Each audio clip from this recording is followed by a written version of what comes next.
Hello guys, welcome back to Ekureku TV. Now, let me quickly give you an update or insight on the Rwanda UK deportation agreement and when it is going to start. You already know that their parliament has agreed and they have stamped it. So, as it is right now, they said that these Rwanda flight detentions will begin in just few weeks. Rwanda flight detentions to begin within weeks.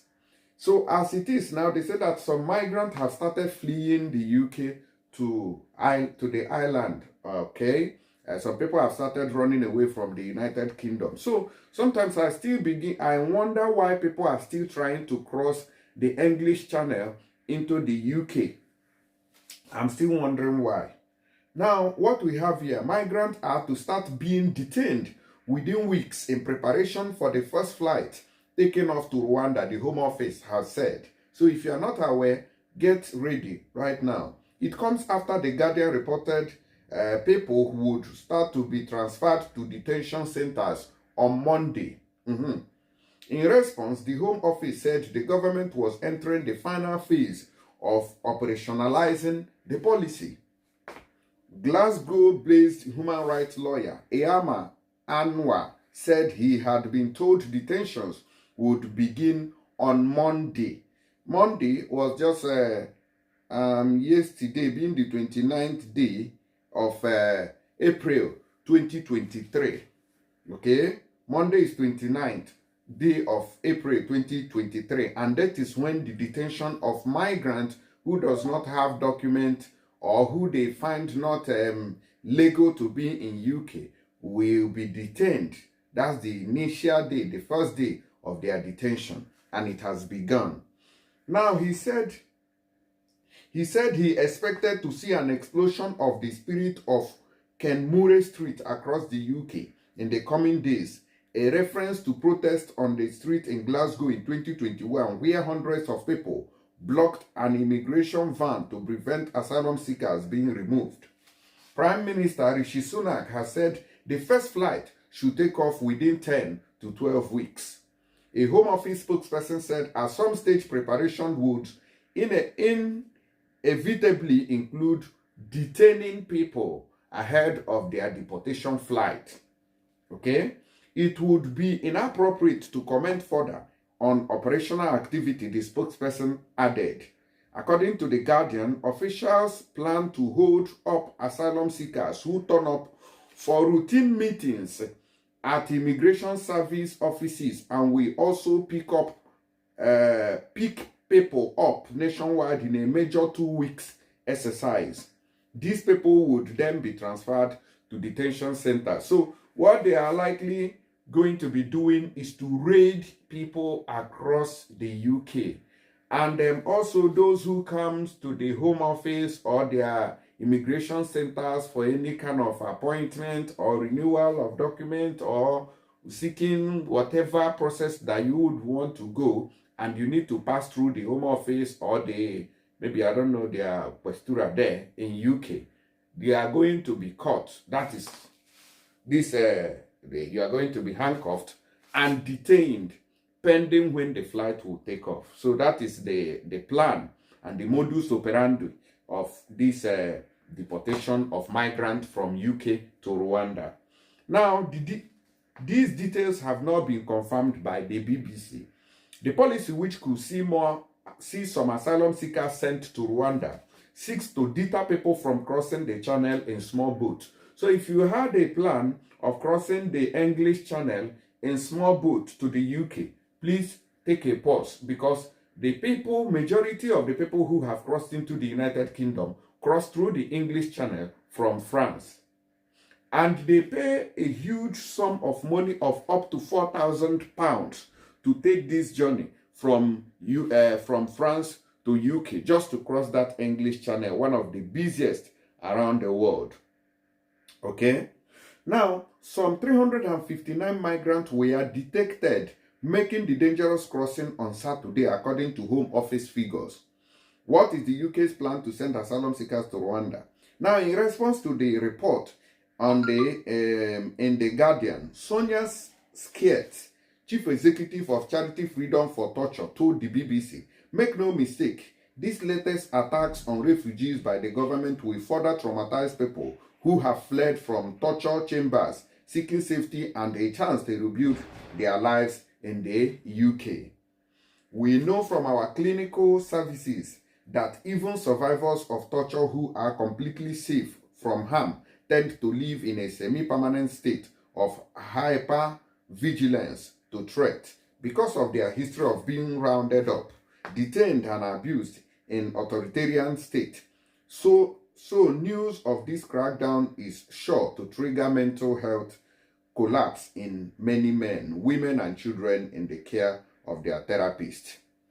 The Safety of Rwanda Act, which aims to avoid further legal challenges to the policy by declaring Rwanda a safe country, was approved by MPs and peers this week and passed into law on Thursday last week. Okay? Passed into law on Thursday last week. So they have now finalized. And even if they tagged Rwanda an unsafe country in the past, they will automatically change it to say that, oh, this country is now one of the safest around the world. And that is why we are taking you to that place. Remember that the reason why the sponsorship of the rescue from Libya on Migrant is because Libya is not a safe country. That is one of the reasons why they are still taking it on the low, kind of doing it like a hanky-panky something. But if Libya was to be considered a safe country today, or if there is unity in Libya today and Libya is organized, believe you me that crossing from Libya will be very much difficult. And if you cross, they also have the right to take you back to that Libya without any legal hassles from different charity organizations or NGOs. Okay? I believe you understand that.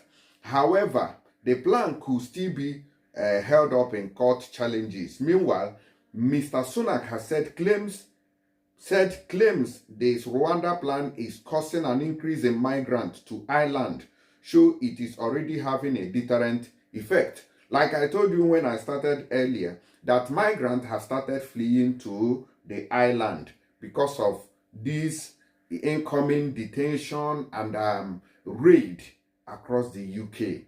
Okay? Now, earlier this week, Irish Deputy Prime Minister Michael Martin said there had been an increase in the number of people crossing the border from Northern Ireland into the Republic, partly because people were fearful of staying in the UK as they could be sent to Rwanda. So the plan is already yielding fruit, which is what the UK wants to hear and see, which means that those people who are also crossing the English Channel are not going to be much again. Because, for example, if I was one of them who wanted to take that route, of course, right now, I'm going to cancel it. In an interview with Sky News Sunday morning with Trevor Phillips, Mr. Sunak was asked about the comment and challenge over whether the UK was simply exporting the problem. The Prime Minister said, "My focus is on the United Kingdom and securing our borders." But what that comment illustrates is a couple of things. One, the illegal migration is a global challenge, which is why you are seeing multiple countries talk about doing third country partnerships, looking at novel ways to solve this problem. And I believe we follow where the UK has led. But what it also shows, I think, is that the deterrent is, according to your comment already, having an impact because people are worried about coming here, and that demonstrates exactly what I am saying. If people come to our country illegally but know that they won't be able to stay, they are much less likely to come, and that's why the Rwanda scheme is so important. The Taoiseach, which is the Irish Prime Minister, Simon Harris, has said Ireland will not provide a loophole for anybody else's migration challenges. He has asked Justice Minister Helen McEntee to bring legislation to cabinet this week to enable asylum seekers to be sent back to the UK. So now they are on crossroads. The Ireland and the UK are now dragging this issue. But a UK government source said on Sunday it won't accept any asylum returns from the EU via Ireland until the EU accept that we can send them back to France. Now you see, because I told you, those migrants are trooping in from France to UK. Now UK want to send them to Rwanda. They are now running from UK into the island. Now the island is now having issue. But the EU did not permit the UK to send these migrants back to France. So UK is saying now, until the EU rules that these migrants can be sent back to France, then that of the island will become possible. So you see how this migration is causing an uproar between these EU nations, okay? But the UK government said on Sunday it won't accept any asylum returns from the EU via Ireland until the EU accept that we can send them back to France. Okay? Now, how does this cycle works? How this cycle works is that when migrants arrive via Italy, from Libya to Italy, from Tunisia, maybe from Morocco, and they find their way, they transit some through trains, some from Spain, those who have crossed through Ceuta and Melilla Island, they now go to France, then board a boat and enter the UK. But the EU has ruled that anybody who has entered the UK will not be returned to France. Remember that France is not part of the EU since they left through the Brexit. I hope somebody is following me. Please help me share this video so people will understand.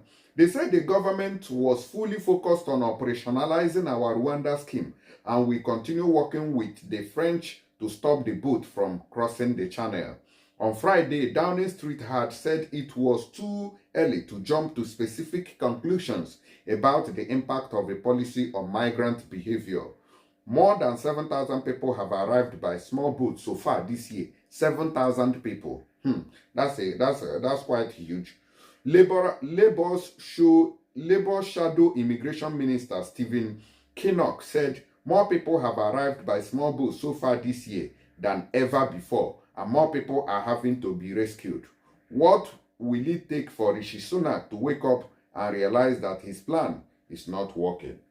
My dear, that person is saying the plan is not working. Already, the plan is affecting the movement of migrants. So if you know you were having this in mind and you wanted to go to the UK, have a rethink. If you are just going there to seek asylum, the life is no longer balanced and things will never remain the same again. Please share this video to enlighten someone. Thank you.